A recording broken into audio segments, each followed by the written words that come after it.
சிஎம்க்கு ஒரு request, bed பாட்டில்ஸ்ல ஒவ்வொரு டேபிள்லயுமே bottles நீங்க குடி தண்ணீர் வச்சிடலாம். குடிச்சிட்டு அவங்கவுங்க இடத்துல அவங்கவுங்க வச்சிட போறாங்க. இதனால கவர்மெண்ட்டுக்கு எக்ஸ்ட்ரா செலவும் ஒன்னும் வரப்போறது இல்ல. அவங்கவுங்க இடத்துல வச்சிடலாம் அப்படின்ற என் கருத்தை நான் சொல்றேன். அந்நியார் ஒரு நல்ல கருத்தை இங்கே சொல்லியிருக்கிறார்கள். அந்த கருத்து ஏற்புடையது அல்ல என்பதை நான் தெரிவித்துக் கொள்ள கடமைப்படுகிறேன். என்ற கோபம் வந்தால் தண்ணி பரலை கொண்டிருக்க வாய்ப்பு இருக்கிறது.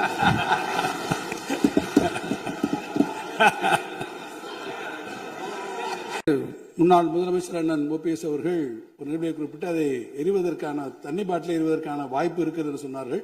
ஒருவேளை அவருடைய தனிப்பட்ட அனுபவத்தின் காரணமாக அதை அவர் இங்கே குறிப்பிடுகிறாரா என்பதை நான் அறிய விரும்புகிறேன்.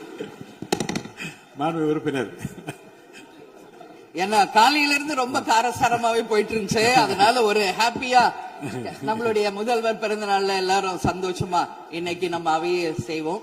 சோ பாட்டில் தான் வீசணும்ன்றது இல்ல.